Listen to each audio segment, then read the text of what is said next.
noticias, no tenemos teleprompter, entonces recibimos indicaciones vía WhatsApp, y bueno, eso hace que de pronto desviemos la mirada y nos damos cuenta que el trabajo de las personas que están siempre delante de cámara es más difícil de lo que parece cuando estamos en el living de casa y vemos televisión.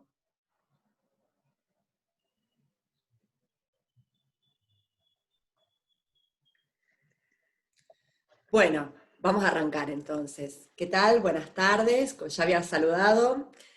Nosotras, en primer lugar, queremos agradecer esta invitación de la Secretaría de Género y Derechos Humanos para poder armar este panel, esta conferencia, en la cual podremos intercambiar algunas de las ideas sobre algunas de las cuestiones que son nuestras preocupaciones desde hace mucho tiempo.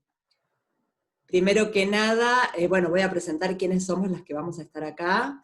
Las queridas amigas Florencia Robeto y María de los Ángeles Di Capua, y yo que soy María Ángeles Camuso. Florencia Robeto es, en este momento, es directora del área de Género y Sexualidades de la Universidad Nacional de Rosario, es docente, investigadora de CONICET, directora del Centro de Investigaciones Feministas y Estudios de Género de la Facultad de Ciencia Política. María de los Ángeles Di Capua también es docente e investigadora de la Facultad de Ciencia Política, directora del Centro de Investigaciones y Estudios del Trabajo, que es el CIET. Y bueno, yo soy María Ángeles Camuso, también soy docente de la Facultad de Ciencia Política, soy miembro del CIFEC y del CIM, que es otro centro de investigación también de la facultad. En este momento estoy a cargo también de la Secretaría de Género y Sexualidades de la facultad. Bueno, hay mucha gente acá, sabemos que hay muchísima gente en este encuentro. Creo que estamos muy acostumbradas a tener muchas reuniones y muchas actividades, pero bueno, esta cuestión de las tecnologías nos pone un poco más nerviosas y un poco más acartonadas de lo que solemos ser habitualmente. Como ustedes saben, esta charla, que se llama Trabajo, Género y Cuidados en Tiempos de Pandemia, se desarrolla en el marco del programa Ciudades Más Humanas, que realizan de manera coordinada la Municipalidad de Rosario y la Universidad Nacional de Rosario. Y sabemos que aquí están presentes muchísimas autoridades de la Secretaría de Género y Derechos Humanos de la Municipalidad. Agradecemos la presencia del coordinador Martín Ilia, de la directora general de Derechos Humanos y Memoria Alicia Gutiérrez, del director de Empoderamiento y Asistencia a las Víctimas Gonzalo Bonifaci, y de la Secretaría de Cultura también, que está la directora general de Espacialidad Cultural, Carolina Garralda. Sabemos que también hay otras autoridades que están en la sala, en esta sala virtual, y también algunas que nos están siguiendo por YouTube, porque se completó el cupo de asistentes, y entonces las personas que no pueden ingresar a esta sala pueden seguir directamente estos intercambios a través de la plataforma YouTube. Contamos brevemente cómo vamos a desarrollar esta actividad. Vamos a ir estableciendo algunos ejes de discusión. La charla está siendo grabada y posteriormente va a estar publicada también en las diferentes plataformas de la Secretaría de Género y Derechos Humanos. Les pedimos por favor que tengan los micrófonos y las cámaras cerrados. A los que no lo tienen, no lo hicieron, les solicitamos que lo hagan por favor. Porque los únicos que los tendremos habilitados somos moderadoras y panelistas y autoridades. Las consultas, preguntas que quieran ir haciendo, las ponen por chat, y al final de la charla vamos a ir tratando de leerlas y de responderlas. Bien. ¿Estamos listas, chicas, compañeras, colegas? Bueno, vamos a arrancar con nuestros temas. De alguna manera, esta situación que estamos atravesando ha marcado una especie de revelación pública de la problemática de los cuidados. Decíamos ayer con nuestras colegas que desde hace tiempo los feminismos venimos hablando de una crisis de cuidados, pero que de alguna forma lo que ha sucedido en este momento es que esto adquirió un estado público, que pasó a ser tema de la agenda de medios, tema de las conversaciones, y parece que de manera colectiva nos hemos enterado de que los cuidados eran un problema. Como tanto María de los Ángeles como Florencia vienen trabajando desde hace mucho tiempo en estos temas, voy a cederles el micrófono, en principio a María de los Ángeles, para que empiece a contarnos cuáles son las preocupaciones o las reflexiones que están haciendo desde el CIET en torno a esta problemática. Bueno, buenas tardes. Muchas gracias por la invitación, especialmente a Mariana y el resto de las autoridades. Muchas gracias. Creo que es muy importante pensarnos en este encuentro virtual para poder empezar a debatir algunas cuestiones como esta, ¿no? Y a mí me gustaría, digamos, retomar algo que para las feministas es algo que ha sido siempre central en el análisis de los procesos de trabajo y de cuidado. Porque digo, después para el debate y demás me gustaría darle una centralidad acá ahora en la reunión, y que es el concepto de sostenibilidad de la vida.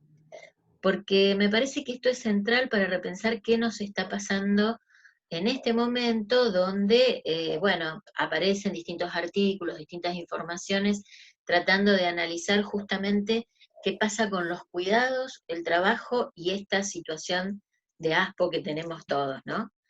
Y me parece que justamente es esto, porque la pandemia, de alguna manera, el riesgo que pone en el centro la vida misma, ese riesgo que a partir de distintas formas de simbolizar lo demás, hace que todos estemos pensando en cuídate, quédate en casa. Es decir, que el ámbito privado se convierte ahora en ese lugar donde cuidamos particularmente de este riesgo que está afuera, que con distintas metáforas lo llamamos enemigo o lo que queramos, el título que queramos ponerlo, pero pone en jaque esto, la continuidad de la vida. Y me parece que esto es justamente lo que tenemos que empezar a pensar, porque las feministas siempre hemos hablado de sostenibilidad de la vida en referencia a todas estas, todo este tiempo de vida que se utiliza para mantenernos con vida, por un lado, y dispuestos a realizar trabajos, a realizar tareas en un mercado de trabajo, ¿sí? Sea el tipo de economía que pensemos.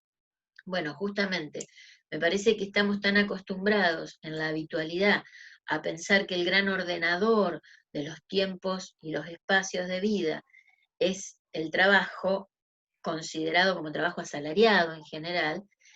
Me parece que nos ha llevado a que todo lo que tiene que ver dentro del ámbito de lo privado y de las tareas de cuidado esté asociado a ese ordenamiento de los tiempos y los espacios.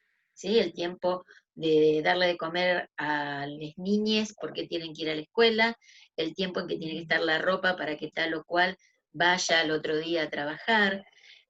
Todo gira en torno de ese ordenador, de ese gran ordenador que es el trabajo.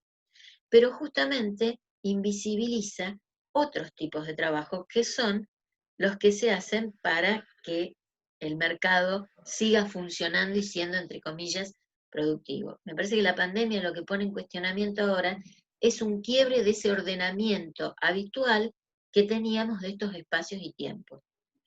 Y digo, me parece que es importante repensarlo porque también nos pone en evidencia algo que, si bien hace muchísimo tiempo, años, que desde el feminismo se trabaja, como bien dice María de los Ángeles, María Ángeles, aparece aquí embretado, ¿no? Y que es quién cuida, cómo cuidamos, y ahora que los espacios de trabajo han invadido el hogar, ahora que los tiempos de la vida privada y de la casa, de la familia, han sido colonizados por el trabajo que se lleva dentro del hogar.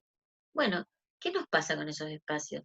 ¿Qué pasa con los que generalmente, con las que generalmente, que en general son las mujeres, y esto tenemos estadística para probarlo, no es que nos pongamos en ese lugar porque sí, nos ponemos porque hay estadísticas de uso de tiempo que hablan de esto, justamente qué nos pasa ahora que este ordenamiento habitual se ha quebrado y aparecen otras formas de relacionamiento que a partir de la pandemia hace que nos pongamos en otros lugares de trabajo, en otros lugares de cuidado.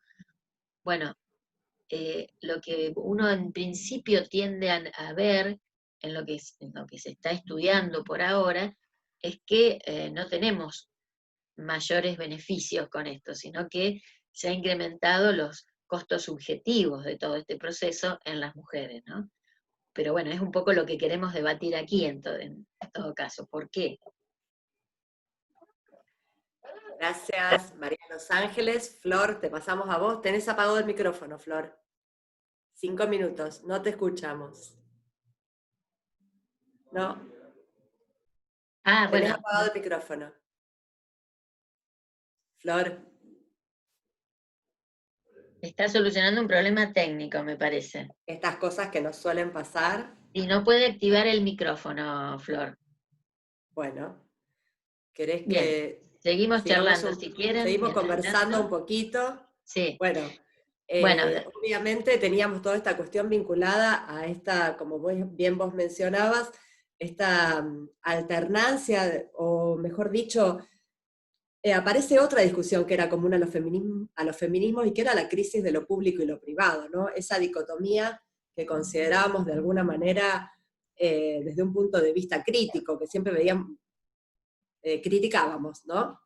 Me parece que también en esta instancia, a partir de estas mediatizaciones, es decir, de esto que hace que nuestro trabajo esté en casa y nosotras, como ahora, en este momento, desde nuestras casas, estamos debatiendo y compartiendo espacios públicos, pone en crisis esa diferenciación entre lo público y lo privado. sí, me parece que además pone en crisis también y Ahora sí. reconfigura, ah, y reconfigura el concepto de trabajo, ¿no? Es decir, Ahora en sí. este sentido, repensar lo que la división sexual del trabajo nos ha impuesto a pensar como trabajo productivo y trabajo reproductivo, cuando en realidad son dos caras inseparables de la misma realidad. No sé si querías Sí, agregar algo, Flor. Flor, sí, te dejamos ahora el estaba micrófono. ansiosa por Ahora querer que estás, agregar algo y al mismo tiempo, no sé, está la configuración, algo pasó, pero se me bloqueó.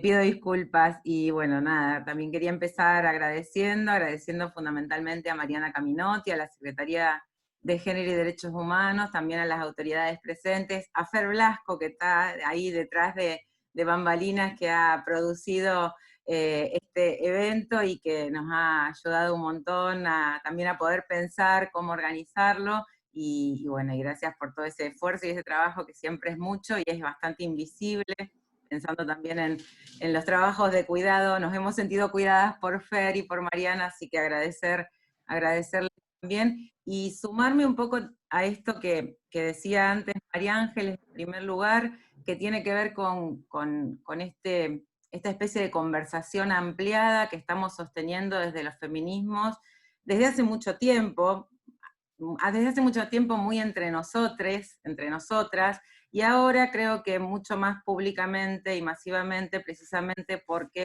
el problema de la crisis de cuidado, como bien se dijo, está formando parte de la agenda pública, de la agenda mediática, de la agenda política, y nos hace ver, no sé, a mí me pasa, lo veo en las redes todo el tiempo, supongo que a todos, que se están generando muchísimas conversaciones como estas todo el tiempo, con referentes feministas locales, internacionales, promovidas por los diferentes también niveles del Estado, por organizaciones internacionales como ONU Mujeres, UNICEF, la CEPAL.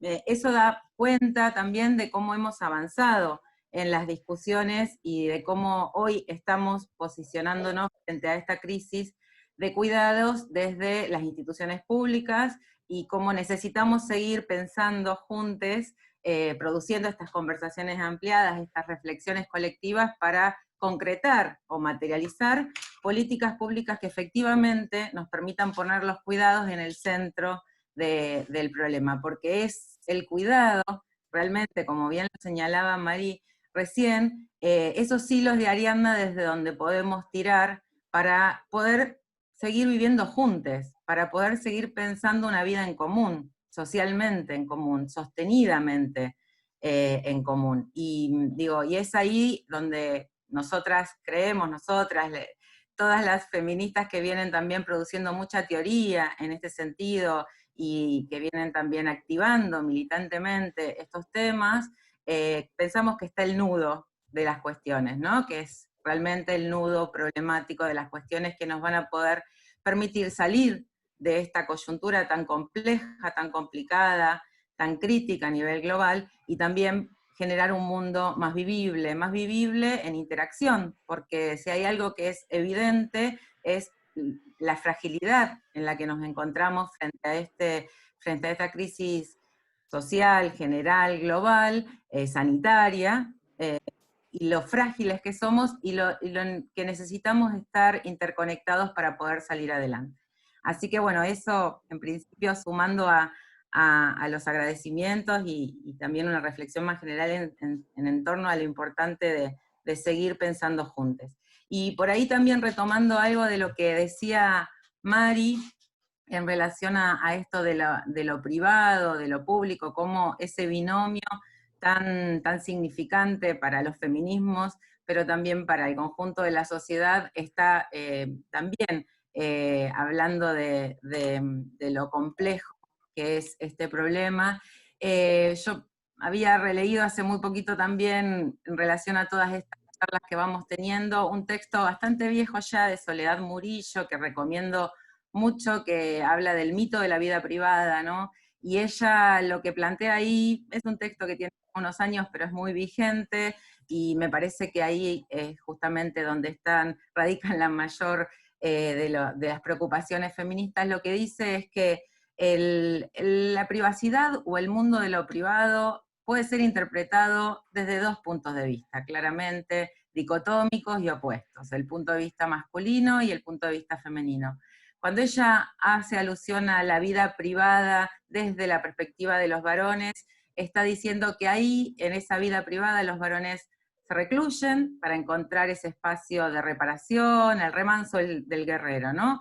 Ese espacio de la creatividad, donde pueden reflexionar sobre sí mismos. Habla de esa vida privada como una vida privada para sí, ¿no? Sin embargo, cuando lo pensamos desde el punto de vista femenino, o de las mujeres, o de las identidades feminizadas, esa vida privada es una vida privada de sí.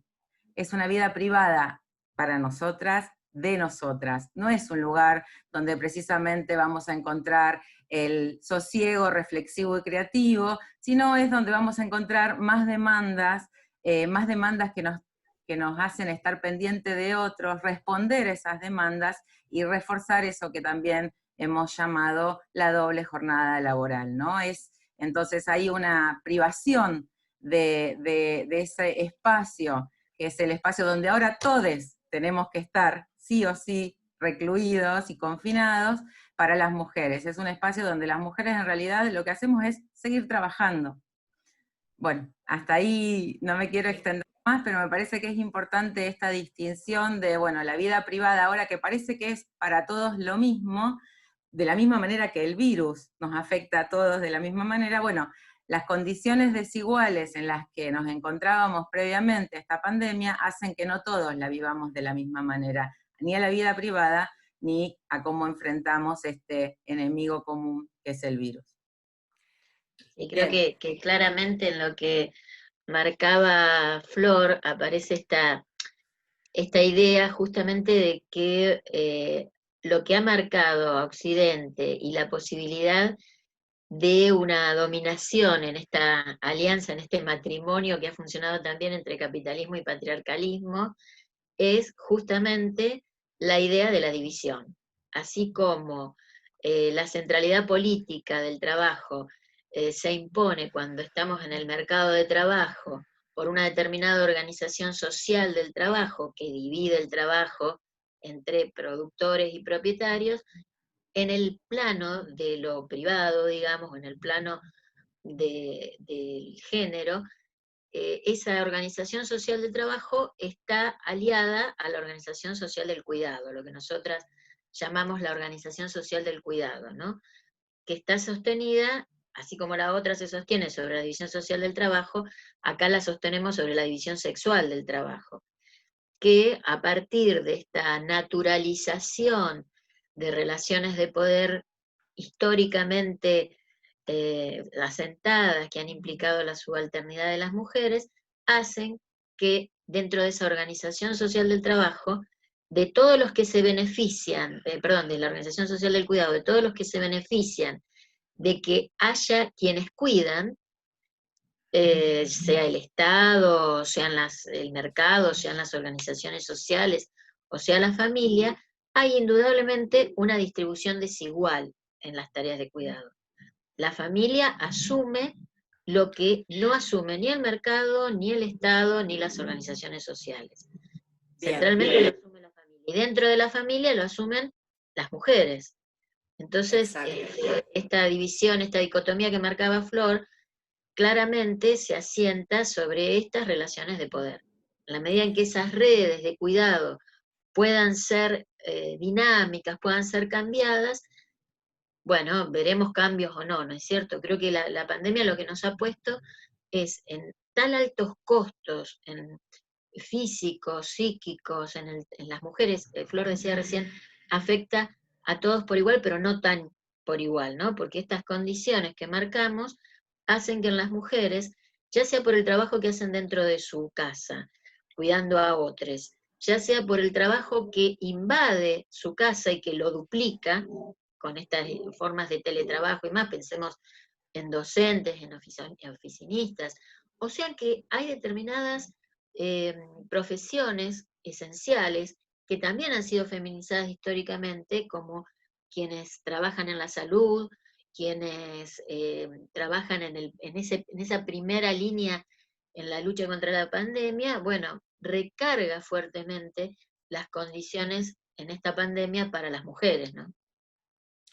Bien, estaba pensando que de alguna manera ustedes avanzaron sobre lo que era nuestro segundo eje y que muestra las múltiples tramas, digamos, que se anudan cuando hablamos de cuidados. Digo, retomando la metáfora que usó Flor antes, ¿no? Del hilo de Ariadna, cuando hablamos de cuidado se entrecruzan cuestiones que tienen que ver con lo público y lo privado, que tienen que ver con el trabajo remunerado y el no remunerado, tienen que ver con el ocio y su imposibilidad, como bien decía Flor.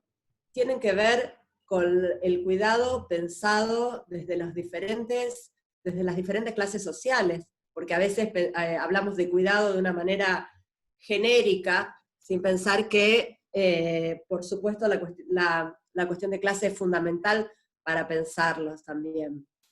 Y de alguna forma, María de los Ángeles se iba metiendo en una parte sustancial de nuestra discusión de hoy, que me parece que es lo que tiene que ver con el título de esta convocatoria, que es Hacer ciudades más humanas.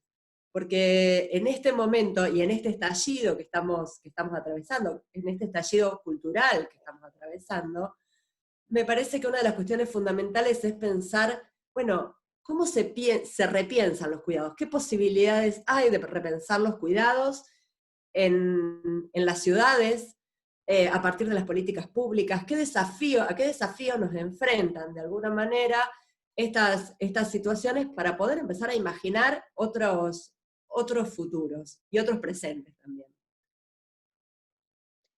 Sí, María de los Ángeles, te dejo a vos, sí, para que... Creo que me parece que hay varias cuestiones aquí que pensar, ¿no? Para el futuro y que podemos, me parece, poner acá en juego en la ronda después de debate.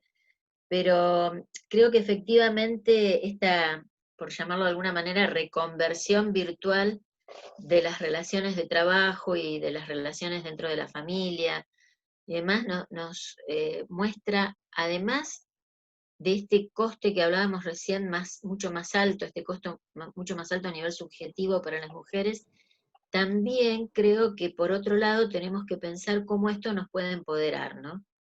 Y empezar a pensar desafíos y estrategias hacia el futuro. Yo creo que acá, y celebro esta reunión que un poco tiene como unión a la universidad y a la administración pública, digamos, la municipalidad, ¿no? Como dos esferas.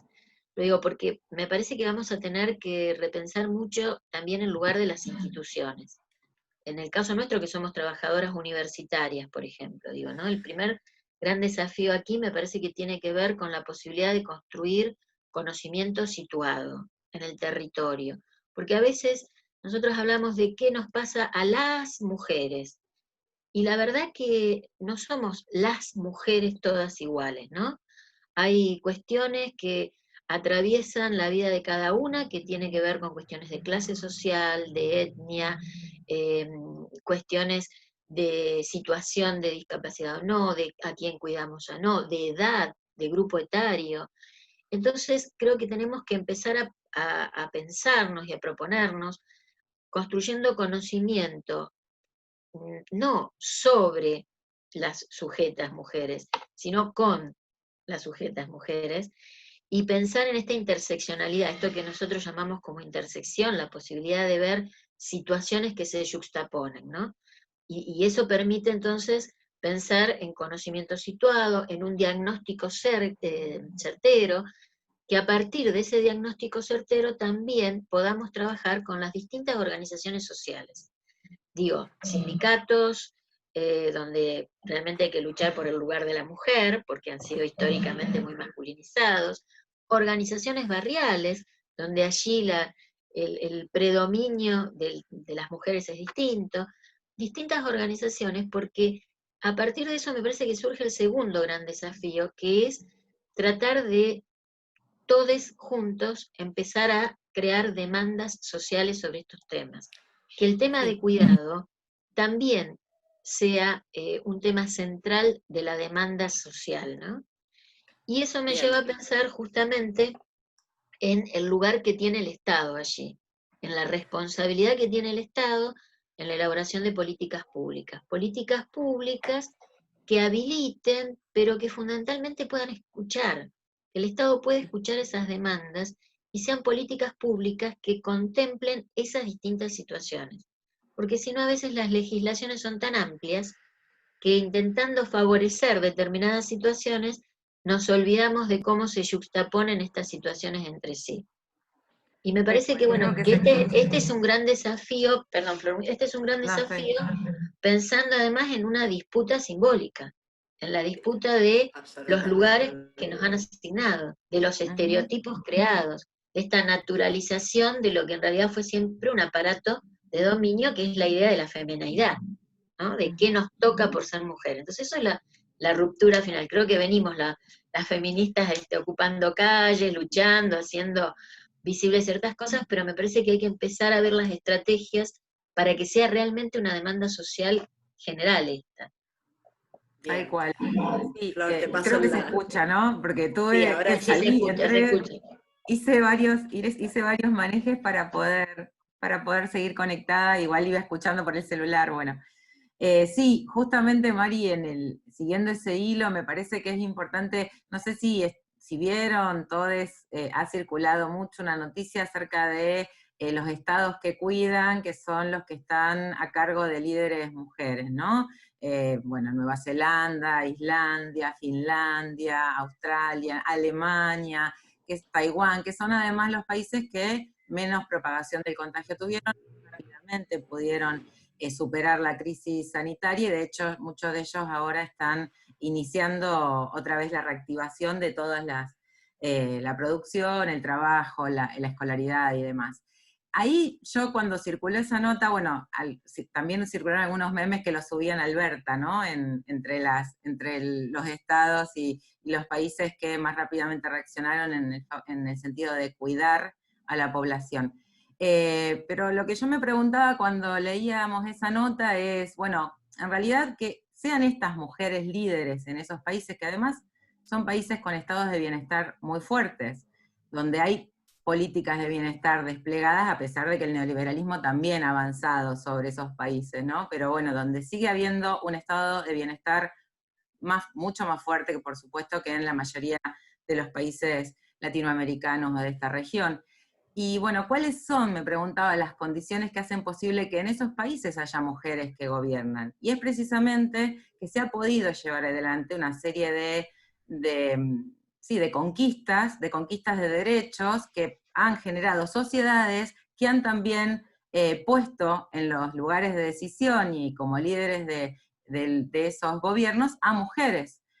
Ni hablar de derechos conquistados como la paridad, que ya tienen, hace muchos años lo tienen alcanzado estos países, aquí todavía lo estamos discutiendo en esta provincia, lo hemos discutido cuando se armaron los gabinetes en la última conformación de los diferentes gobiernos en los distintos niveles del Estado. Lo discutimos con fuerza, porque sabemos que las mujeres tenemos que estar en los lugares donde se toman las decisiones, y que precisamente por la distribución desigual de roles y funciones sociales marcadas por los estereotipos de género, no se nos es dado por defecto esos lugares. Los tenemos que pelear, los tenemos que luchar, los tenemos que conquistar.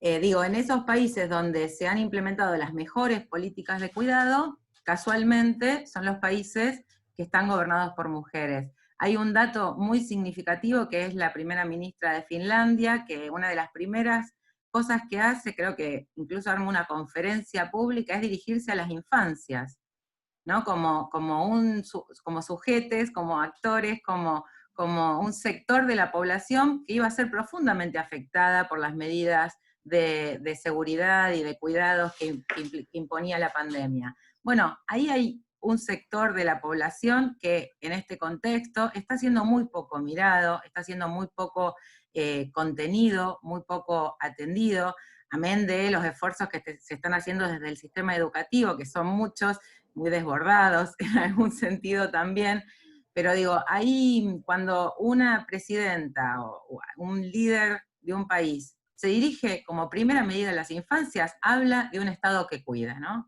Habla de un Estado que ubica en esa población a una población objetivo importante.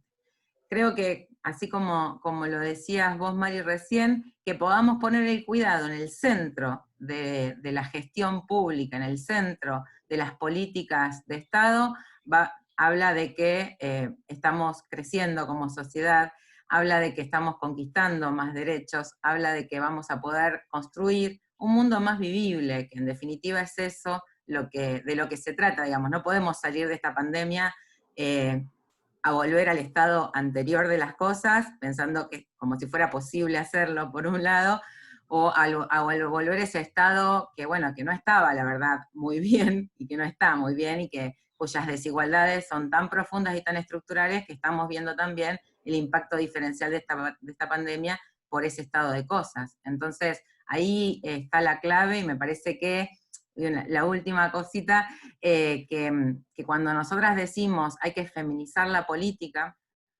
que es lo mismo que decir, lo privado es político, y es lo mismo que cuando las feministas decimos que tenemos que ocupar lugares, estamos hablando de esto, estamos hablando de poner todo lo que tiene que ver con los asuntos de la vida privada en el centro del problema, digamos. Y ahí superamos esa dicotomía falsa entre economía y salud que nos quieren imponer como la dicotomía esencial en este momento. Creo que la dicotomía en este momento esencial es la vida o la vida privada o los cuidados frente a las lógicas neoliberales a las que estábamos acostumbradas. Sí, cuando hablaba Flor recordaba el libro que varios de ustedes tal vez conozcan, que es de Gioconda Belli, El país de las mujeres, ¿no? Bello libro, donde justamente hay una subversión de lo que ha sido tradicionalmente la política desde su masculinización y su idea de productividad. Y simplemente una sola cosa, agregar lo que decía Flor, que creo que es importante que el cuidado esté en el centro de la política, pero que además el Estado perciba qué pasa dentro de las familias y de, presupuestariamente incluso, esta valorización de las tareas que se distribuyen dentro de la familia, porque también entramos en, que sería muy largo definirlo ahora, pero toda una cuestión de quién pide licencia para cuidar a los niños si trabaja, quién se ocupa de que todo esté en orden, aunque tenga que estar con la otra mano manejando la computadora, quién gestiona, aunque sea terciarizando, el trabajo de cuidado. Entonces, todo ese tipo de cuestiones me parece que también tienen que estar en el centro de una política de cuidado. La redefinición de las redes de cuidado. Bien. Bueno, para poder abrir el debate, y pensaba recién, cuando ustedes hacían estos comentarios, que en el último foro feminista que organizamos en el marco del último Congreso de la Democracia, Este año se tenía que repetir el Congreso de Democracia, que se hace cada 2 años en la Facultad de Ciencia Política, y bueno, obviamente estas circunstancias hicieron que tuviéramos que suspenderlo. Hablábamos, el foro justamente fue sobre cuidados y ciudades, nos habíamos anticipado.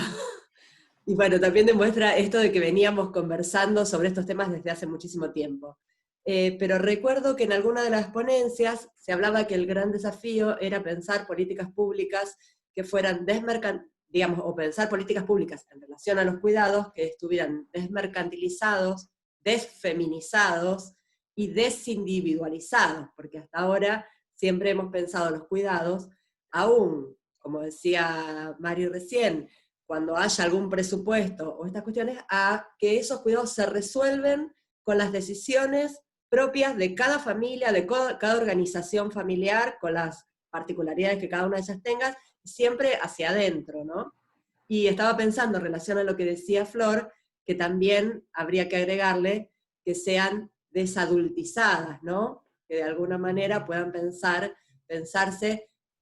Estoy pensando en este momento en las infancias, pero también retomando algo que mencionó Mari en otro momento, pensaba también en relación a las personas que tienen discapacidad.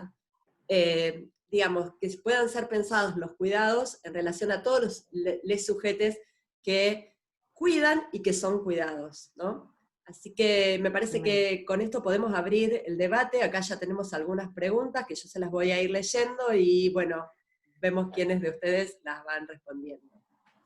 Silvia nos pregunta si consideran que el tratamiento de la pandemia a nivel de Estado y los medios de comunicación tiene perspectiva de género. Bueno, la podemos ir respondiendo a medias. Yo me encargo más de los medios, si querés, Mari.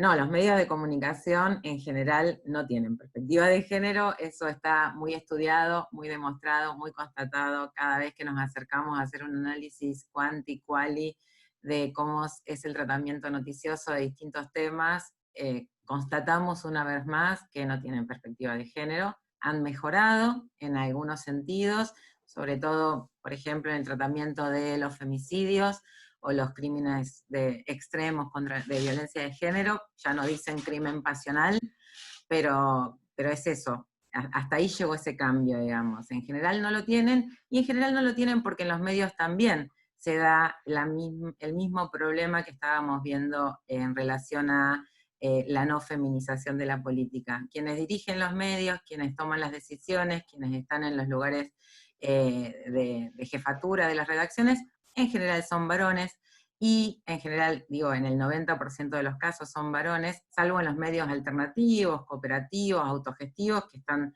muy precarizados, que no reciben pauta oficial, y por lo tanto que tienen mucha menos incidencia en términos masivos, porque tienen menos alcance. Pero en general hay claramente un techo de cristal en los medios de comunicación, que si bien cada vez hay más periodistas y más comunicadoras y cada vez son más feministas, no llegan a definir cuál es la línea editorial que sale en portada y cómo es el estilo del lenguaje, si se utiliza o no se utiliza el lenguaje sexista. Bueno, eso lo siguen decidiendo los varones. Así que, bueno, ahí respondí a esa parte de la pregunta. Sí, María de Los Ángeles. Yo creo que en realidad lo que pregunta la compañera, lo que pregunta Silvia, tiene que ver además con que es muy difícil en determinados momentos lograr esa mirada feminista desde las administraciones públicas o desde los medios o desde los distintos lugares donde pensemos, por ejemplo, ahora puntualmente que estamos gestionando este tema de la pandemia, pero que hay una cuestión previa que es la formación de los profesionales que están en estas esferas.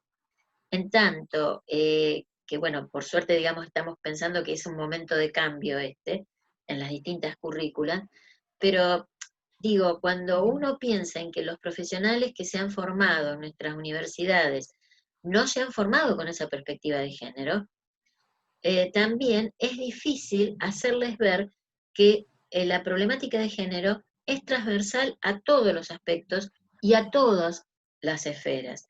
Entonces, pensar la pandemia sin una problemática de género, desde lo que sean políticas públicas, desde la que sean políticas de cuidado, lo que fuere, es muy difícil y vamos a dejar siempre una pata afuera, porque implica una ceguera muy grande, pero es una ceguera que encontramos entre jueces, entre abogados, entre médicos, ¿sí? Donde tampoco se toma en cuenta qué tiene que ver, por ejemplo, la pandemia con el tema de las mujeres que son las que habitualmente cuidan de otras enfermedades y que ahora tienen además que ver cómo gestionan esas enfermedades en el medio de la pandemia. Bueno, ese tipo de miradas son miradas que realmente están ausentes en general.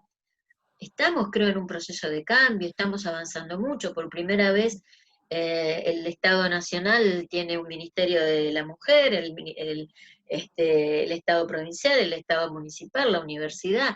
Bueno, son espacios que vamos ganando. Creo que en la medida en que podamos ir avanzando en esos campos, vamos a poder pensar que la pandemia tiene, en este caso en particular, por ejemplo, que estamos hablando, que es la del COVID, tiene o no una perspectiva de género, ¿no? Ujú. Sí, yo agrego una cosita a lo que decía Mari, que me parece que es importante, porque también estamos en las vísperas del 3 de junio y creo que está bueno recordarlo. Hace 5 años se produjo esa tremenda marcha, ese tremendo acontecimiento masivo que hizo que precisamente se empezaran a poner sobre la mesa y sobre el debate público un montón de temas de la agenda feminista que no estaban priorizados.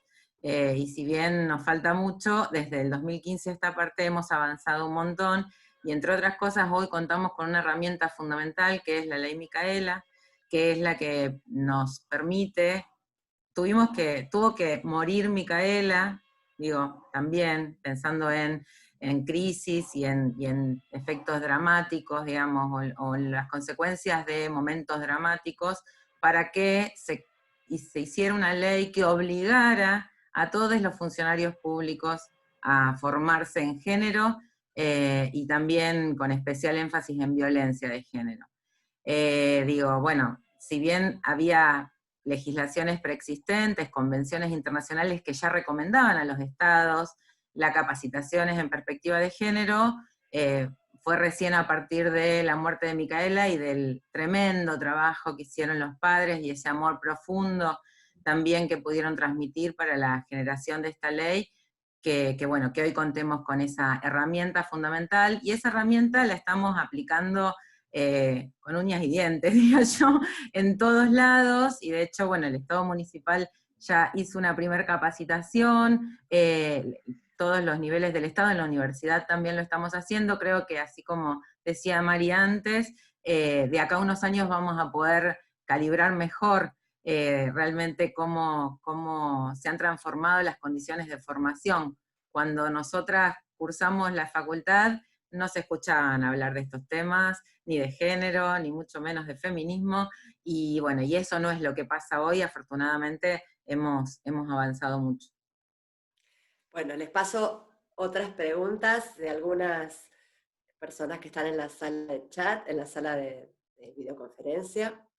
Gabriela nos pregunta, ¿cómo se podrían abordar las políticas públicas en relación al trabajo doméstico y de cuidados en entornos comunitarios más vulnerables? Y ella comenta que lo piensa desde la perspectiva de la comunicación, que es su ámbito de trabajo. Y después tenemos otra pregunta sobre las estructuras de gobierno. Así que vamos primero con la pregunta de Gabriela. Mari, ¿querés Y arrancar? yo creo que, bueno, ese es justamente uno de los talones de Aquiles que tenemos que empezar a pensar, porque así como no hay un reconocimiento del trabajo de cuidados con este viejo lema de que se hacía por amor y entonces las madres de familia tenían que relegar un montón de cuestiones para hacerlo por amor, esa misma cosmovisión, que en realidad es una imagen en la cual parece que vale menos ese trabajo y por eso no se valoriza con un salario, que no se reconoce con un salario. Lo mismo ocurre, se trasvasa, digamos, a lo que es el trabajo doméstico, ¿no? Y a mí me parece que hay que prestar mucha atención en ese sentido, tanto para el trabajo doméstico como para el trabajo de cuidado de personas mayores, de personas en situación de discapacidad, a lo que aporta allí la economía social y solidaria. porque creo que ha habido un avance importante en los últimos años en la conformación, cuando pensamos y decimos esto de, bueno, las redes de cuidado son dinámicas, hay que repensarlas, ha habido un avance importante en lo que son las cooperativas de trabajo doméstico y las cooperativas de cuidado, donde se trata de dar un marco de derecho laboral un poco, digamos, con mayor resguardo a lo que habitualmente implica la relación entre quien contrata el servicio doméstico o el servicio de cuidado y el trabajador y la trabajadora, digamos, ¿no? Es decir, en tanto esa relación se mantenga por fuera de una contención propia del derecho laboral, bueno, ahí hay problemas, porque queda mucho más reducido al arbitrio de una relación entre dos personas. Entonces, Sí. la idea de la cooperativa de trabajo ha puesto un poco también una especie de reconfiguración del trabajo de cuidado y del trabajo doméstico. Y creo que en los sectores más vulnerables esto viene también siendo muy importante, ¿no? Y creo que, bueno, es también una de las cuestiones que se ha puesto eh, muy, digamos, sobre el tapete ahora en los barrios periféricos, donde hay toda una serie de, que son las mujeres las que están al frente de los comedores escolares, de los comedores barriales, que están en la primera línea. Ahora creo que, como decía María Ángeles al principio, la pandemia pone en cuestionamiento por qué esto, porque están expuestas directamente a la muerte, como fue el caso tan, digamos, mediatizado de Ramona, pero estas mujeres vienen desde hace mucho con estos trabajos. Yo creo que sinceramente el Estado ahí tiene una deuda enorme. Tiene una deuda enorme porque están cubriendo en estos lugares periféricos demandas que en realidad debería estar cubriéndolas el Estado. Y hay una organización social allí que está trabajando y no hay una valorización real del trabajo de estas mujeres frente a esas organizaciones sociales en esos lugares de cuidado, digamos. Ya repito, comedores, también tenemos guarderías infantiles para las otras madres que salen a trabajar, y no están institucionalizados. Por eso digo, creo que allí hay una deuda enorme del Estado que tiene que empezar a ver cómo se institucionalizan esos trabajos, cómo se le da un marco legal para poder lograr derechos mínimos que como trabajadoras deben tener. Ujú. Sí, ahí agrego a lo que dice Mari, retomando la pregunta de Gabriela, que aclara que ella también se refería al trabajo doméstico no remunerado. Bueno, esto también ha sido largamente teorizado, o sea, sobre todo a partir de la década del 60, 70, cuando las mujeres se incorporan masivamente al trabajo formal o al mercado de trabajo, en general peores pagas, sosteniendo también esa doble jornada laboral, en trabajos más precarizados y por lo tanto con menos salario. Lo que no se repartió fue el trabajo doméstico. O sea, nunca se repartió el trabajo doméstico. Hace décadas que no se reparte el trabajo, siglos que no se reparte el trabajo doméstico. Entonces, digo, ahí es importante la regulación, como decía Mari, la regulación por parte del Estado, también políticas de transferencia a esos hogares, políticas de cuidado, de instalación de infraestructura de cuidados, por ejemplo, las guarderías en los lugares de trabajo, que sean utilizadas tanto por hogares heterosexuales, varones y mujeres, como por familias no heterosexuales. Digo, los espacios de cuidado en los lugares de trabajo han ido creciendo en los países más avanzados, son fundamentales. Porque si no, ahí también se vuelve a profundizar la desigualdad. Quienes tienen recursos para pagar esos espacios, jardines maternales, niñeras a domicilio, etcétera, van a poder gozar de una vida diferente y en mejores condiciones para ejercer su trabajo profesional que quienes no lo tienen. Y ahí, bueno, obviamente todo lo que relataba recién Mari en relación a los barrios vulnerables, digamos, donde el trabajo de cuidado lo hacen las mujeres, lo autogestionan las mujeres, lo reparten entre mujeres y no tienen ningún tipo de reconocimiento. Y para esos espacios política de transferencia de ingresos, es fundamental, no alcanza con una o dos cuotas de IFE. Se necesita pagar ese trabajo, eso no es amor, es trabajo no pago. Pero además creo, Bien. perdón, una aclaración, cuando yo decía que el Estado tiene ahí una gran deuda, por un lado como presupuesto y transferencias a esos sectores, pero también en la posibilidad de presentar proyectos de ley y que el Congreso debata realmente una valorización de las tareas de cuidado, porque son tareas de las cuales el mercado, la empresa privada aprovecha, digamos, pero no reconoce, porque la verdad que pensar en lo que es el salario indirecto hoy es tan mínimo que obviamente no cubre nada. Entonces, digo, también una legislación que permita que el sector privado, que se aprovecha del sector de esos cuidados para que sus trabajadores y trabajadoras puedan generar, producir y generar ganancias, también se hagan cargo de esta parte del tiempo de trabajo no reconocido, y que es tan importante como ese tiempo de trabajo que se realiza sobre el lugar de trabajo. Tal cual, yo ahí me había notado, en el 2018 el trabajo de cuidado representó el 24% del Producto Bruto Interno, lo mismo que sumaban la industria manufacturera, las telecomunicaciones y el transporte, o sea, el mismo monto del Producto Bruto Interno que esos sectores de la economía los genera el trabajo de cuidado, que por supuesto no está pagado. Pensaba recién, a partir de la pregunta de Gabriela, que además de la cuestión, por supuesto, de las cuestiones presupuestarias y las decisiones políticas, también los estados pueden aportar mucho en lo que es la batalla cultural, ¿no? Es decir, en las representaciones simbólicas de aquello que constituye el trabajo doméstico y los trabajos de cuidado. Porque a veces pienso que, y no solo cuando se hacen campañas específicas sobre eso, sino los estados en general son grandes comunicadores, invierten un montón en comunicarse con ciudadanos, ciudadanas, ciudadanes.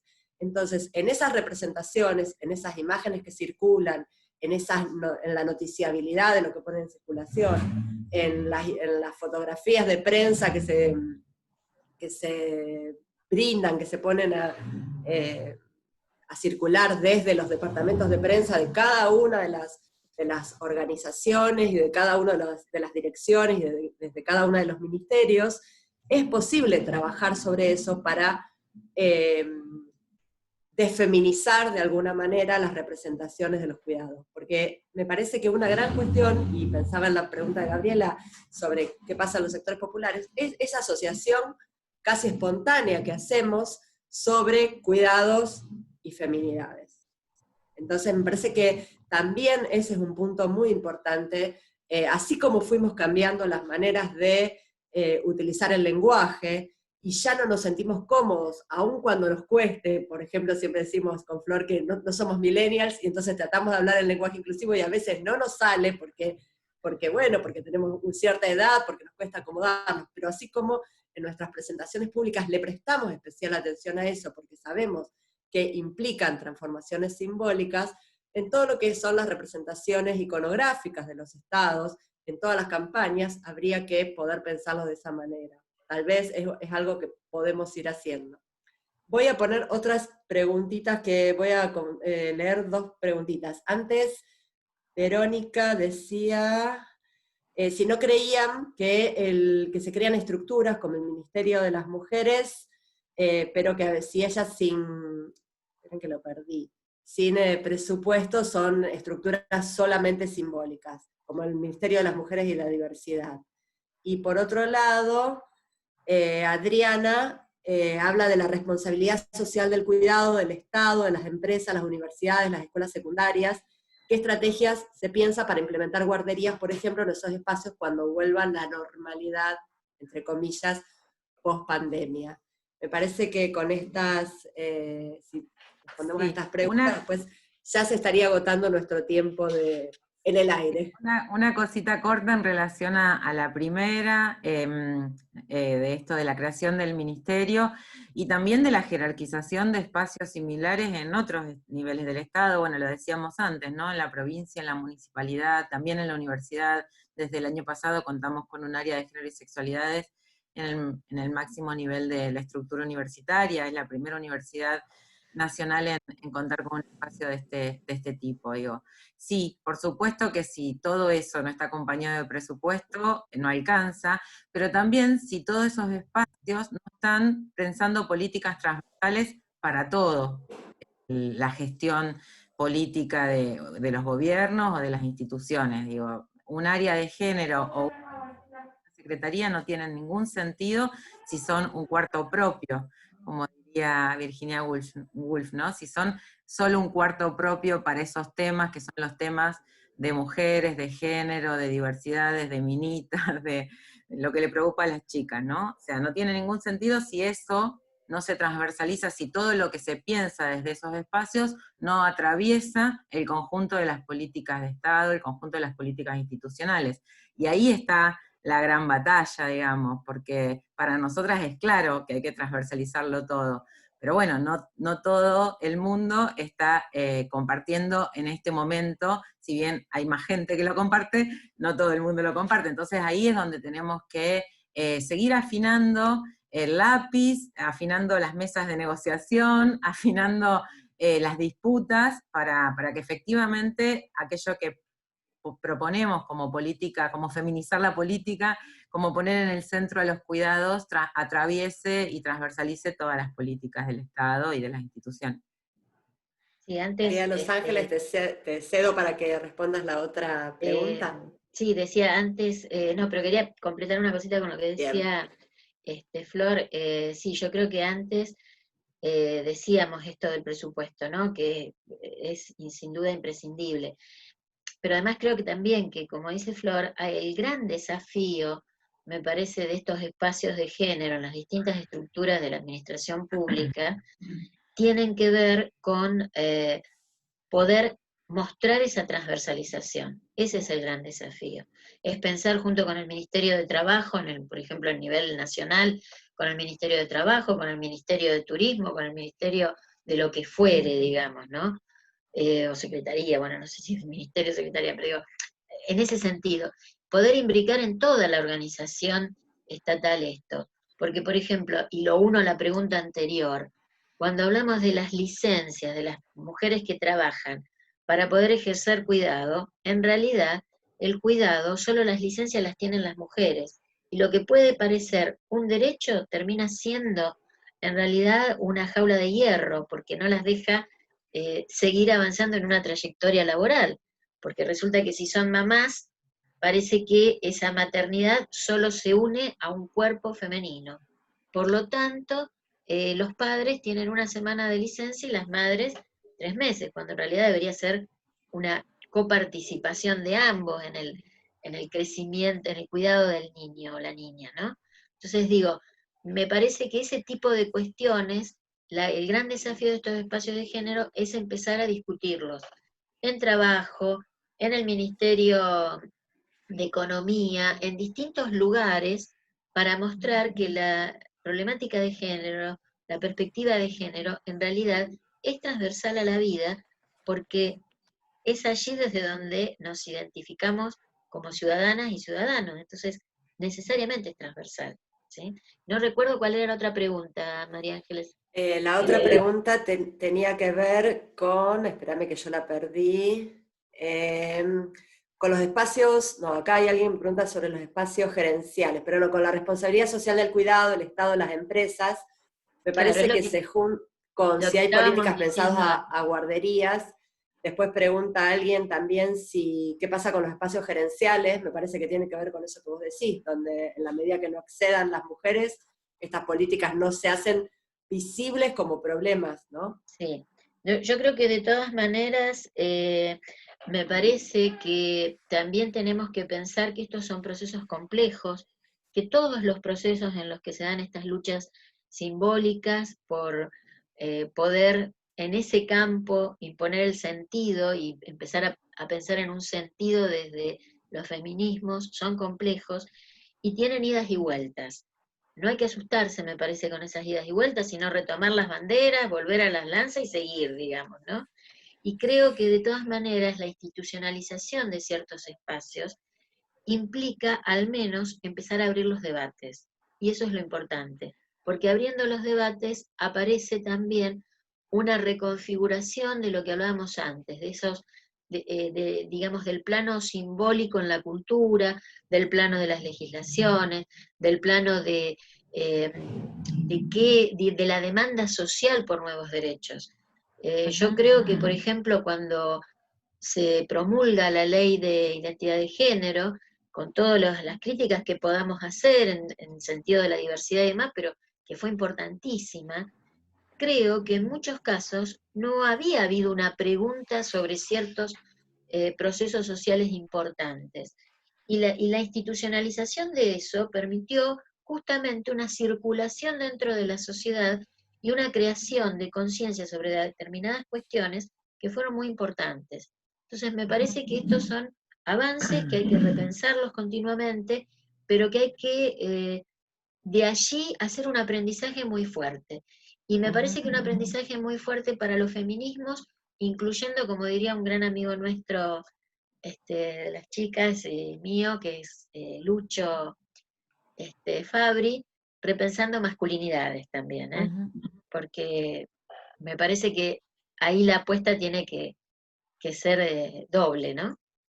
Sí, totalmente. Bien. Yo agregaría a esto que decías, Mari, que es hacia adelante y hacia atrás, marcha y contramarcha, que no nos tenemos que asustar. Yo creo que es eso y es un poco más que eso. Es con resistencias, es con conflicto, es con tensión, porque si hay algo que se está proponiendo y se está discutiendo es el estado actual de las cosas, y quienes gozan de los privilegios en este estado actual no quieren deponerlos, digamos, no quieren perderlos. Ya lo decía Carlos Marx, nadie deja sin lucha sus privilegios. Por Tan supuesto. simple como es.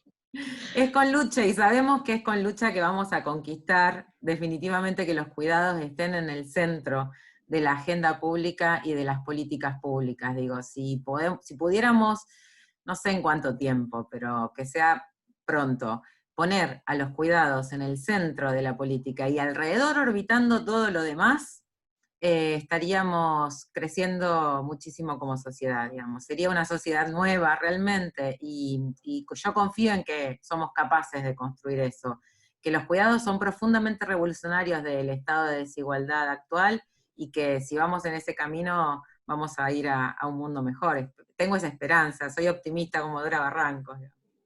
Como decíamos al principio, poner la sostenibilidad de la vida en el centro. Ese es. Bueno, yo simplemente quisiera agradecer, María Ángeles, a las organizadoras que nos contuvieron muchísimo, a Fer Blasco también, que está ahí atrás nuestro apoyándonos continuamente, enseñándonos. Con el teleprompter. Claro. Así que, y por supuesto a todos los y todas las que se han interesado por escucharnos y por hacer preguntas y que empecemos a cuestionarnos entre todos sobre estos temas, ¿no? Sí, yo quiero, perdón. Flor, quiero destacar que sigue habiendo preguntas, que se nos agota el tiempo, pero que lo interesante es que de alguna manera demuestra cuántos hilos salen de esta trama en la cual estamos entretejiendo y que estamos destejiendo para volver a tejer, ¿no? Y entonces me parece que, bueno, que da la pauta de que podemos seguir conversando en otras instancias, en otros espacios, presenciales, virtuales, bueno, como los tiempos nos vayan permitiendo realizar los encuentros, pero evidentemente es notable que esta revelación de la que hablábamos al principio, de las problemáticas del cuidado, está vigente, que nos hacen ruidos en nuestras vidas particulares, en nuestras vidas públicas y en cada uno de los espacios que estamos habitando. Flor, querías...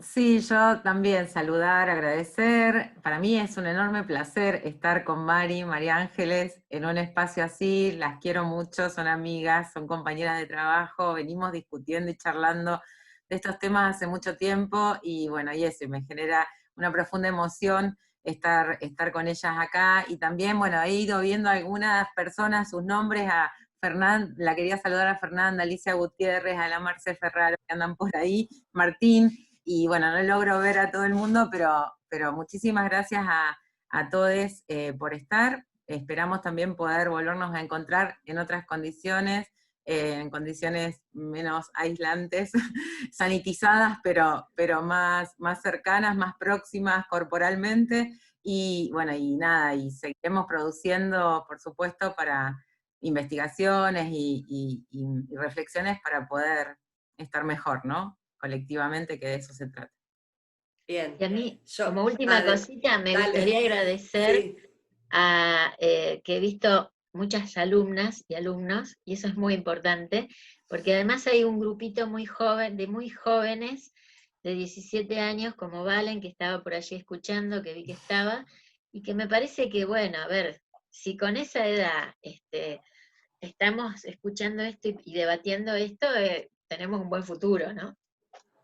Totalmente. Bueno, además de agradecer a todos los presentes, agradecemos obviamente a quienes nos invitaron a participar de esta actividad, de este ciclo. Recordamos otra vez que el material va a quedar todo subido al canal de YouTube de la Secretaría de Género y Derechos Humanos de la Municipalidad, que por supuesto estamos dispuestas a seguir conversando en los diferentes espacios, como decía Flor recién, sanitizades pero juntes. Así que bueno, nos agradecemos nuevamente, nos despedimos, tenemos 1000 cosas más para decir y para conversar, pero el tiempo de las redes también es tirano. Así que nos encontraremos en otra oportunidad. Muchísimas gracias a todos, a todas, a todos por compartir este tiempo con nosotros. Chao. Nos vemos.